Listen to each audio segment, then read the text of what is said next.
Hello जी, नमस्कार, प्रणाम, good afternoon, Radhe Radhe. मैं संजू कुशवाहा आपको ऋषिकेश अकेडमी में बहुत बहुत स्वागत करते हैं। तो चलिए आज चलते हैं फेफड़ा में गैसों का एक्सचेंज कैसे होता है। कल ये पढ़ चुके थे कि फेफड़ा में गैस आता कैसे और कितना परसेंट आता है। वायुमंडल में जितना भी गैसेस रहता है कैसे हम लेते हैं उसको क्या कहते हैं, जिसको अंतःशोषण बताए थे। अंतःशोषण एक बताए थे, अंतःशोषण एक बताए थे, वायु शोषण। एक बार इसको देख लेते। एक बताए थे अंतःशोषण, इंस्पिरेशन, इंस्पिरेशन, जिसको क्या बताए थे इसमें बताइए। कहेंगे ये वायु अंदर आता है या बाहर जाता है, तो वायु अंदर की तरफ लेते हैं। एक क्या बताए थे, वायु शोषण। वायु शोषण या इसी को बोला जाता है निःशोषण, ठीक। एक्सपिरेशन,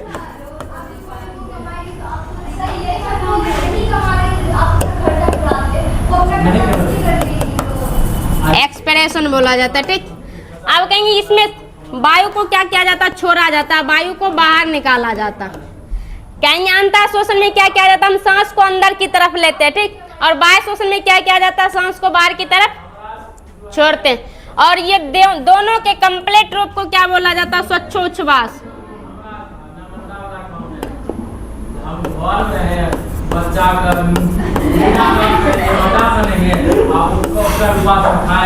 स्वच्छोच्छ्वास, ब्रीथिंग, ब्रीथिंग जिसको कहेंगे, ठीक। तो कहेंगे अंतःशोषण और वायु शोषण के कंप्लीट रूप को, सम्मिलित रूप को क्या कहेंगे, स्वच्छोच्छ्वास कहेंगे, ब्रीथिंग कहेंगे। कहेंगे 1 मिनट में सांस लेने और सांस छोड़ने की प्रक्रिया कितना बार किया जाता है, तो 16 से 18 बार किया जाता है, इसको भी याद रखना। तो कहेंगे 1 मिनट में कितना बार किया जाता है ब्रीथिंग की क्रिया, 16 से 18 बार। या कोई भी डिजीज हो जाने के कारण या कोई भी अंग इन्फेक्शन हो जाने के कारण क्या होता, इसका रेट बढ़ भी सकता और घट भी सकता है, ठीक। तो मुख्यतः कल इतना बता चुके थे।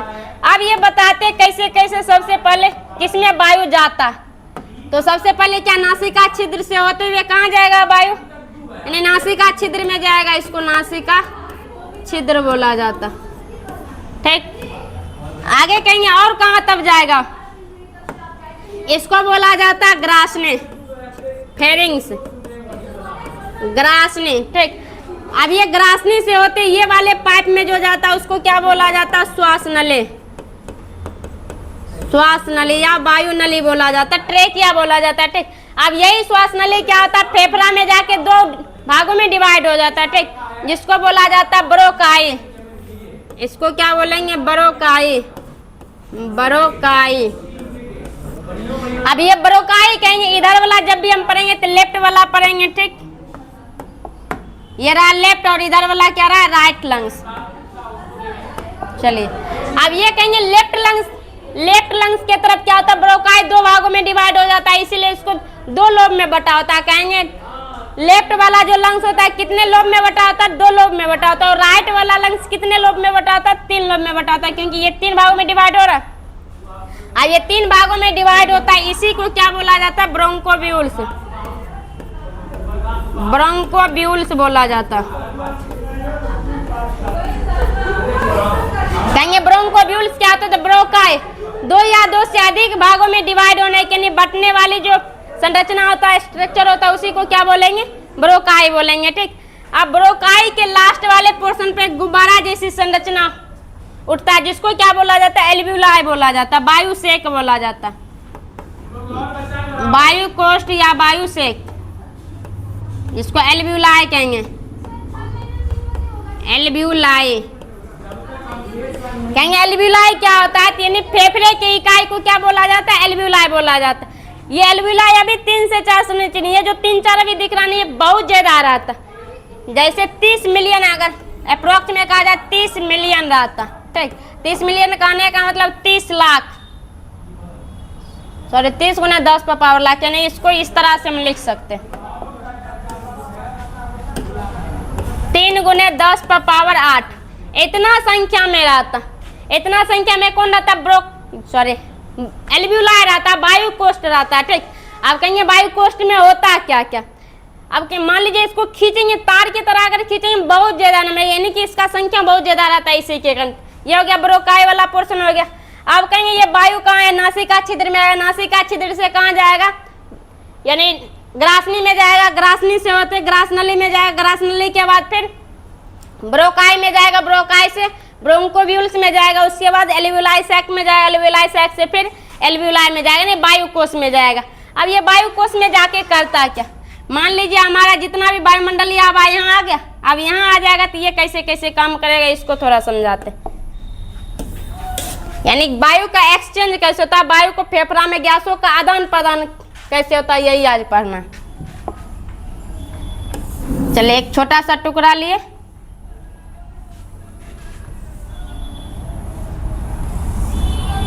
चलिए ये रहा, इसी को बोला जाता है वायु कोश। ठीक, अब वायु कोश इसके द्वारा क्या हवा है, इसके द्वारा क्या होगा, हवा आएगा। अब यहाँ तक जितना भी रहेगा CO2 रहेगा, O2 रहेगा, नाइट्रोजन रहेगा, जितना भी गैस रहेगा क्या यहाँ तक आ जाएगा। अब ये गैस है, ये जो रेड वाला पार्ट दिख रहा है यही है ब्लड का झिल्ली है, ब्लड का लेयर है। ठीक, अब उस ब्लड में हम जानते हैं हमारा ब्लड में लाल किसके कारण होता है, हीमोग्लोबिन के कारण। अब ये हीमोग्लोबिन करता कैसा है यही अभी समझना। ये कहीं यहाँ तक वायु आ गया, अब ये वायु को क्या करता है, ये ऑक्सीजन को एक्सेप्ट करता है, यानी ऑक्सीजन से क्रिया करता है। कौन तो हीमोग्लोबिन करता है। जब ये ऑक्सीजन से हीमोग्लोबिन क्रिया कर लेगा तो उसको क्या बोलेंगे, ऑक्सी हीमोग्लोबिन, ऑक्सी हीमोग्लोबिन। कहीं ऑक्सी हीमोग्लोबिन क्या होता है, जब ये हीमोग्लोबिन ऑक्सीजन से अभिक्रिया कर लेता है तो उसको क्या बोला जाता, ऑक्सी हीमोग्लोबिन। अब कहेंगे ऑक्सी हीमोग्लोबिन क्यों आवश्यक है, क्या बिना ऑक्सी यानी हीमोग्लोबिन जब तक क्या ये O2 से रिएक्शन नहीं करेगा तब तक नहीं हो पाएगा। तो हमारा जो ब्लड वेसल्स उसमें हवा एयर जाने का कोई भी रास्ता नहीं है। ठीक, कभी देखिए जब भी इंजेक्शन वगैरह दिया जाता है तो उसमें हवा जाने नहीं देता, सुने होइएगा या देखे भी होइएगा। इसीलिए हमारे का कि हमारा ब्लड वेसल्स में हवा जा ही नहीं सकता। क्या ये हवा जा सकता है डायरेक्ट, बस यही क्या करता है हीमोग्लोबिन की सहायता लेता है, और हीमोग्लोबिन क्या करता है उससे रिएक्शन करता। अब ये रिएक्शन करके कहाँ तक ले जाएगा, माइटोकॉन्ड्रिया तक। मान लीजिए यहाँ पर क्या सेल्स है, सेल्स के अंदर क्या पाया जाता, ये रहा माइटोकॉन्ड्रिया। ठीक, अब ये माइटोकॉन्ड्रिया में लेकर जाएगा कौन, ऑक्सी हीमोग्लोबिन। अब ये ऑक्सी हीमोग्लोबिन जाएगा माइटोकॉन्ड्रिया की तरफ। अब वहाँ क्या करेगा, ये टूट जाएगा, ऑक्सीजन प्लस हीमोग्लोबिन में टूट जाएगा, हीमोग्लोबिन बाहर ही रह जाए, ऑक्सीजन को कहाँ भेज देगा, माइटोकॉन्ड्रिया में भेज देगा। ठीक, अब ये माइटोकॉन्ड्रिया में क्या क्या काम करता है, जैसे बताए थे रेस्पिरेशन का, रेस्पिरेशन में क्या बताए थे, कोई भी जैसे हमारे शरीर के अंदर क्या रहता है, ईंधन के रूप में ग्लूकोज रहता है। अब क्या यहाँ तक ऑक्सीजन चला गया, अब ये ऑक्सीजन इससे क्रिया करेगा एंजाइम की मदद से, CO2 प्लस H2O प्लस ऊर्जा का निर्माण करेगा। ठीक, आप कहेंगे ये क्या करता है, यानी ग्लूकोज ऑक्सीजन से, यही ऑक्सीजन गया और हमारे माइटोकॉन्ड्रिया में ये वाला प्रेजेंट था, तो ये एंजाइम की सहायता से क्या करेगा, ये तोड़ेगा, ऊर्जा का निर्माण करेगा। ठीक, अब ऊर्जा का निर्माण करने के टाइम में क्या ये CO2 का निर्माण हो रहा, सबसे पहले कि रेस्पिरेशन की प्रक्रिया के फलस्वरूप, श्वसन की प्रक्रिया के फलस्वरूप क्या हो रहा, CO2 का निर्माण हो रहा। अब फिर ये CO2 क्या करेगा, माइटोकॉन्ड्रिया से निकलेगा। ठीक, और माइटोकॉन्ड्रिया से निकलेगा फिर किससे रिएक्शन करेगा, हीमोग्लोबिन से करेगा। जब ये हीमोग्लोबिन से रिएक्शन करेगा तब फिर ये हीमोग्लोबिन वाला, जब ये हीमोग्लोबिन CO2, अब ये क्या करेगा, CO2 से कौन रिएक्शन करेगा, हीमोग्लोबिन करेगा, जिसको डीऑक्सी हीमोग्लोबिन बोला जाता है। ठीक, अब फिर ये डीऑक्सी हीमोग्लोबिन धीरे धीरे ब्लड में घुल जाएगा, ब्लड की सहायता से फिर कहाँ आएगा, हमारे वायु सेक में आएगा, यानी वायु कोश में आएगा, एल्वियोलाई में आएगा। विसरण प्रक्रिया के द्वारा क्या इसमें वायु कोश में चला जाएगा।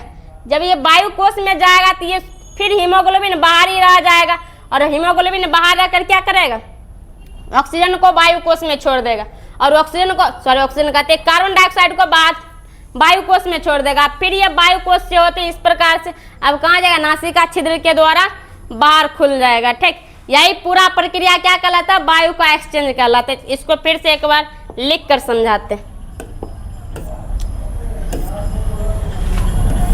चलिए अब समझते, अगला पेज में समझते। तो कहेंगे अंतःशोषण, अंतःशोषण के दौरान क्या करता है, वायुमंडलीय हवा को अंतःशोषण के द्वारा वायु का एक्सचेंज, फेफड़ा में गैसों का आदान प्रदान, ये बता रहे थे। अब इसको लिखना कैसे ये समझना, वायु का एक्सचेंज कैसे होता।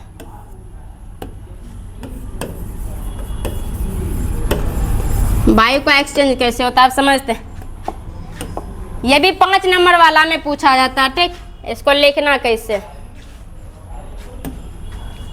सबसे पहले क्या कहेंगे, वायुमंडलीय हवा को। इससे पहले देखते हैं क्या ये वायुमंडलीय हवा को नासिका छिद्र के द्वारा कहाँ लेगा, ग्रासनी से होते हुए श्वासनली के द्वारा कहाँ पहुंचाएगा, एल्वियोलाई वाले भाग में पहुंचाएगा, नहीं कि वायुकोश वाले भाग में पहुंचाएगा। बस यही समझते हैं, लिखते हैं। चलिए, वायुमंडलीय हवा को, वायुमंडलीय हवा को नासिका छिद्र के द्वारा, नासिका छिद्र के द्वारा ग्रासनी तथा श्वासनली से होते हुए, श्वासनली ट्रेकिया से होते हुए कहाँ पहुंचेगा, फेफड़ा के सबसे इकाई को क्या बोलते हैं, एल्वियोलाई, यानी वायुकोश, वायुकोश तक पहुंचता है, वायुकोश।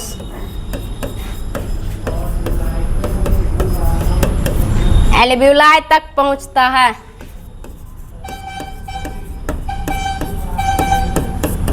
अब ये वायु क्या एल्वियोलाई तक पहुंच गया। अब ये समझते हैं। अब एल्वियोलाई के ऊपर क्या होता है, एल्वियोलाई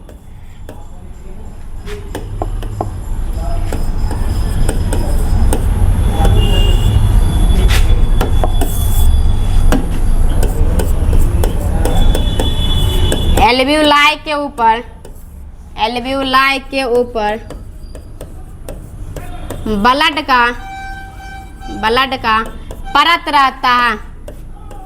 परत रहता है, जिसमें हीमोग्लोबिन रहता, जिसमें हीमोग्लोबिन या HB इसी को बोला जाता है, हीमोग्लोबिन, जिसमें हीमोग्लोबिन रहता है, उपस्थित रहता है। अब ये हीमोग्लोबिन जरूरी नहीं है कि सिर्फ ऑक्सीजन को ही ले जाता है। कभी कभी क्या करता है, जब हम बंद कमरा में रहते तो वहाँ पे क्या कार्बन मोनोऑक्साइड रहता है। जैसे कोई भी चीज़ हम जला दिए, अगर ये ऑक्सीजन की पूरा प्रेजेंट में जलेगा तो कार्बन डाइऑक्साइड का निर्माण करेगा, ठीक। अगर वही ऑक्सीजन का अभाव हो जाता, कम पड़ जाता, वो कार्बन मोनोऑक्साइड में कन्वर्ट हो जाता, जो कि बहुत जहरीला गैस है। अब वही कार्बन मोनोऑक्साइड और ज़्यादा जो भी ऑक्सीजन को रिएक्ट जो करता है, इससे भी कई गुना ज़्यादा उसका रेट ज़्यादा रहता है, यानी स्पीड में ज़्यादा रिएक्शन करता है, ठीक। और ज़्यादा रिएक्शन करता था, हमारे फेफड़ा के अंदर जाता और जल का निर्माण कर देता, पानी बन जाता। और पानी के कारण क्या होगा, दम घुटन सी लगेगा, और दम घुटन के कारण क्या होता, आदमी का डेथ हो जाता। तो कहीं ये सब गैस से रिएक्शन करता है, लेकिन मुख्यतः अभी किससे करेगा, ऑक्सीजन से। आगे लिखता है, ये हीमोग्लोबिन क्या करता है, ये हीमोग्लोबिन HB ऑक्सीजन तथा कार्बन डाइऑक्साइड से अभिक्रिया कर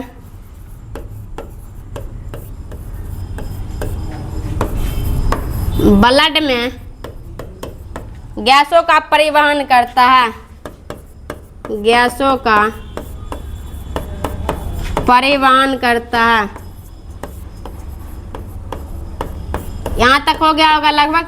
तो कहेंगे क्या ये CO2 को भी परिवहन कर सकता है और O2 को भी परिवहन कर सकता है। यानी अभी मुख्यतः आप समझ में आ रहा होगा कि हीमोग्लोबिन का काम क्या है, तो O2 और CO2 का परिवहन करने का काम करता है, ठीक। अब ये जब ये परिवहन करेगा तो फिर क्या होगा, चलिए अब कहेंगे जब ये हीमोग्लोबिन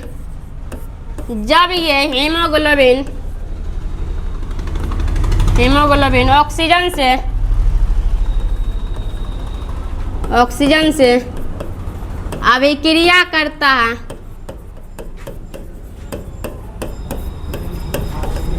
तो ये ऑक्सी हीमोग्लोबिन का निर्माण करता, तो ये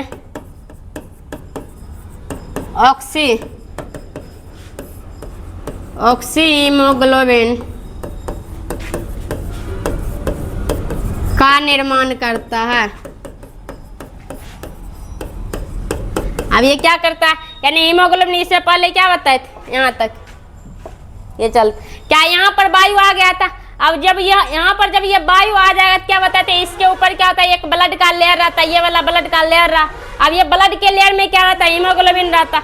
अब ये हीमोग्लोबिन क्या करेगा, ऑक्सीजन से क्या करेगा, रिएक्शन करेगा, रिएक्शन करके क्या निर्माण करेगा, ऑक्सी हीमोग्लोबिन करेगा। ठीक, अब चलते ऑक्सी हीमोग्लोबिन निर्माण हो गया तब क्या करेगा। अब बताइए यही ऑक्सी हीमोग्लोबिन कहाँ जाएगा, माइटोकॉन्ड्रिया तक पहुंचेगा, तो आगे वही लिखेंगे। चलिए हीमोग्लोबिन का निर्माण करता है ये ऑक्सी हीमोग्लोबिन, ये ऑक्सी हीमोग्लोबिन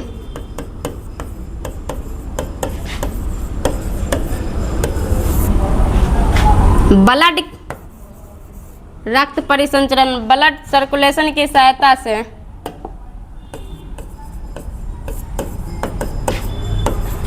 रक्त संचरण की सहायता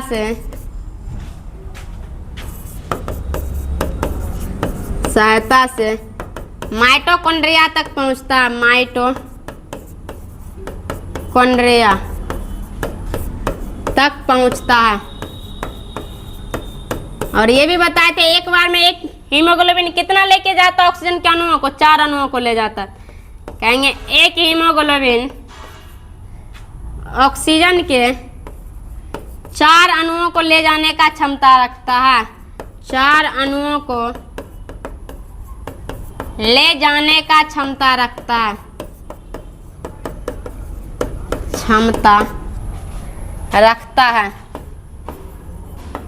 ये 5 नंबर वाला में पूछा जाता है। ठीक, अभी पूरा कंप्लीट नहीं हुआ, आगे और समझाते हैं। ये पूरा हो गया, यानी कहेंगे कहाँ तक ये पहुंच गया, माइटोकॉन्ड्रिया तक पहुंच गया। अब क्या बताए थे, माइटोकॉन्ड्रिया में क्या होगा, शोषण की प्रक्रिया होगा, और वहां पर भी क्या करेगा, अब ये डायरेक्ट ये ऑक्सी हीमोग्लोबिन माइटोकॉन्ड्रिया में नहीं जाता, माइटोकॉन्ड्रिया तक जाता। अब वहां फिर क्या करेगा, ये ऑक्सी हीमोग्लोबिन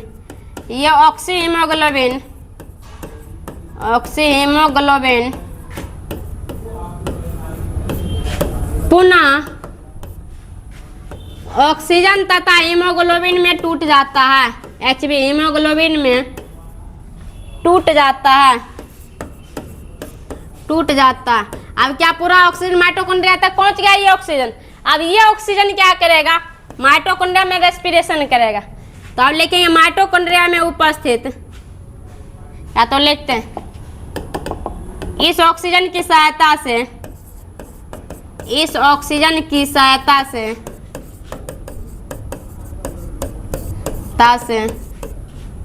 ग्लूकोज का ऑक्सीकरण कर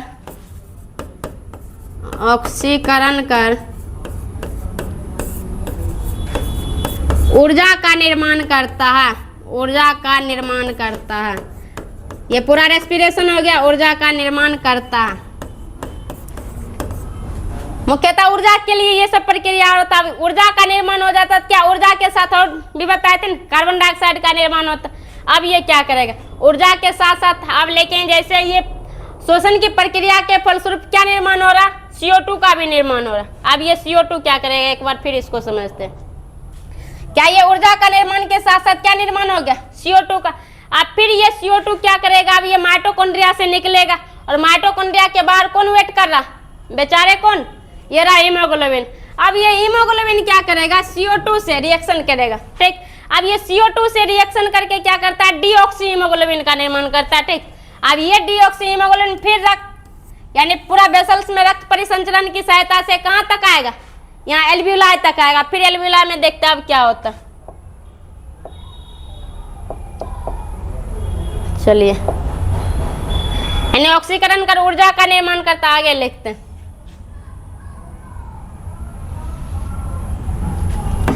शोषण के फलस्वरूप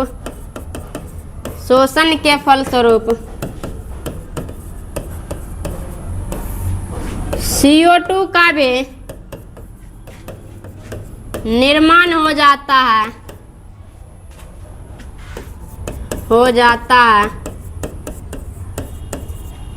इस CO2 को अब ये CO2 को क्या करेगा, इस CO2 को अब फिर हीमोग्लोबिन, इस CO2 को हीमोग्लोबिन से अभिक्रिया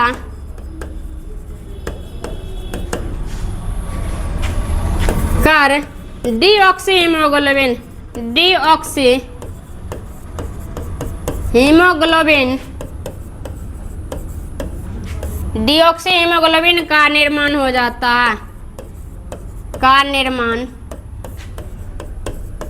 है, अब ये डीऑक्सी हीमोग्लोबिन का निर्माण हो गया। अब ये डीऑक्सी हीमोग्लोबिन कहाँ आएगा? डीऑक्सी हीमोग्लोबिन ब्लड की सहायता से कहाँ तक आएगा? एल्वियोलाई तक। ये डीऑक्सी हीमोग्लोबिन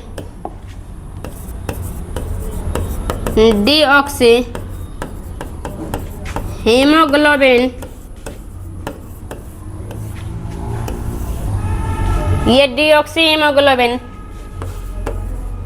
रक्त परिसंचरण की सहायता से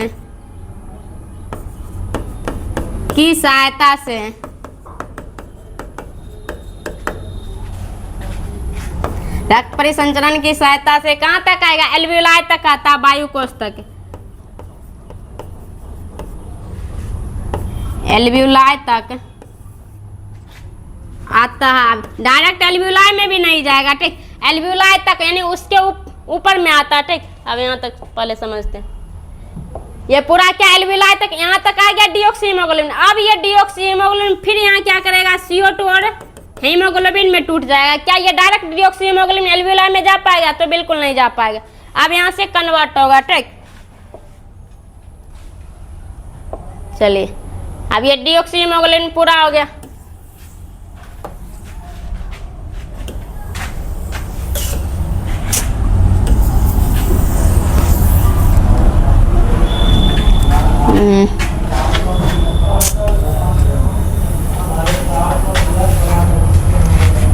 चलिए, हो गया।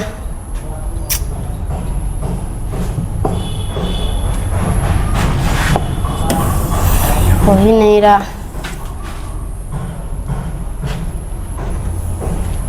चलिए, ये डीऑक्सी हीमोग्लोबिन क्या एल्वियोलाई तक आ गया। अब ये एल्वियोलाई वाला, अब यहाँ पुनः डीऑक्सी हीमोग्लोबिन, पुनः डीऑक्सी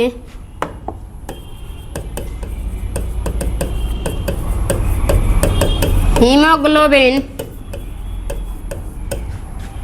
अब यहाँ पुनः डीऑक्सी हीमोग्लोबिन CO2 तथा हीमोग्लोबिन में टूट जाता है, ठीक है। क्या यहाँ फिर क्या करेगा? डीऑक्सी हीमोग्लोबिन प्लस CO2 में टूट जाता है। अब फिर ये CO2 के क्या करेगा? अब ये CO2 एल्वियोलाई से, अब ये CO2 एल्वियोलाई में यानी वायुकोश में पहुंच जाता है, वायुकोश में पहुंच जाता है। अब फिर ये जब वायुकोश में जब आप पहुंच गया तब क्या करेगा? वायु शोषण के द्वारा धीरे धीरे बाहर निकाल लेगा। इस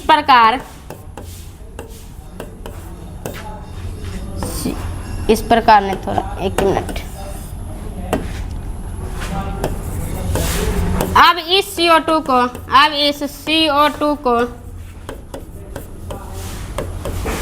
वायु शोषण के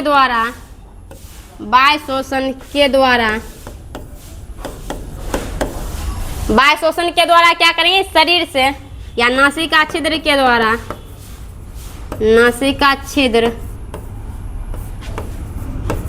द्वारा,